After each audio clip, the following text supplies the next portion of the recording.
This is Patrick Mutzenberg from the Center for Civil Political Rights, and I am this afternoon with Mr. Thelin, a member of the Human Rights Committee, who took part of the review of Jamaica in this session. Good afternoon, Mr. Thelin. Good afternoon. I would like to ask you more about the review on Jamaica and what were the main issues that you raised with the delegation. Sure, I'll be happy to share that. As you know, Jamaica had not been reporting for a while, so I think it was over 10 years since we had Jamaica before us. So we were obviously very pleased that the State Party decided to engage with us again. It was, as all the examinations, an open session, which meant that the whole session is actually available on the web, I believe, through your good offices. And the result has then been now made public in the shape of so-called concluding observations. And they were disseminated, I think, as of today. And they will be posted, I guess, for your consumers to be able to take part of them. In those concluding observations, there are a number of issues which were of concern to the committee and which also were raised with the delegation. I would like to highlight three of them. And the first one is the fact that the laws in Jamaica still makes it a crime when it comes to consensual same-sex activities. They have so-called anti-sodomy laws, and that is a concern because that is incompatible with the covenant, especially Article 3 and the non-discrimination clause. So we recommend that Jamaica actually repeals those laws in order to bring its legal system in compliance with the covenant.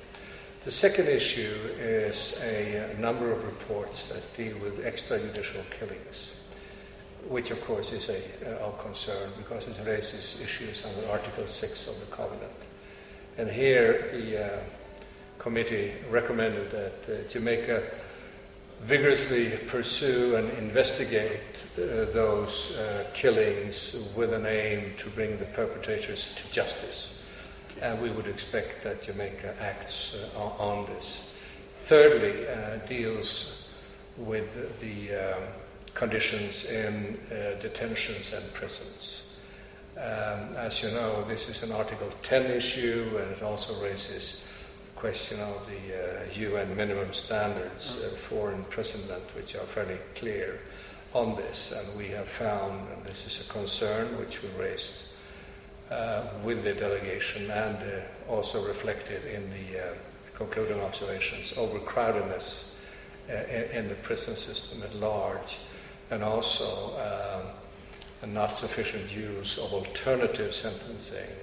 One way of easing this problem, which certainly is not one which is Jamaica's alone, because many countries grapple with a too large a prison population, which makes conditions intolerable in certain instances. And one way of releasing it, the pressure as it were, is obviously to use suspended sentencing, paroles, but also electronic monitoring, community services, and other sentences like that. So that's the recommendation for Jamaica in the short term to do whatever they can to relieve the situation in the prisons, but also more long term, in addition to building new facilities, which we are aware is putting a financial burden on a country which, like many countries, suffer from problems. But as you know, the covenant doesn't make excuses for financial hardship, nor would the covenant make any excuse due to historical, social, or cultural reasons. They are universal and should so be applied.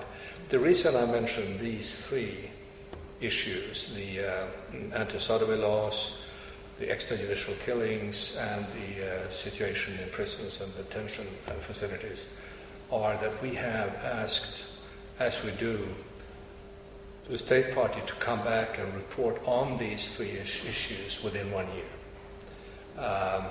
we always, in our concluding observations, highlight those issues which the committee feels are of paramount interest, and that's why the state parties should come back and report on actions taken within a year.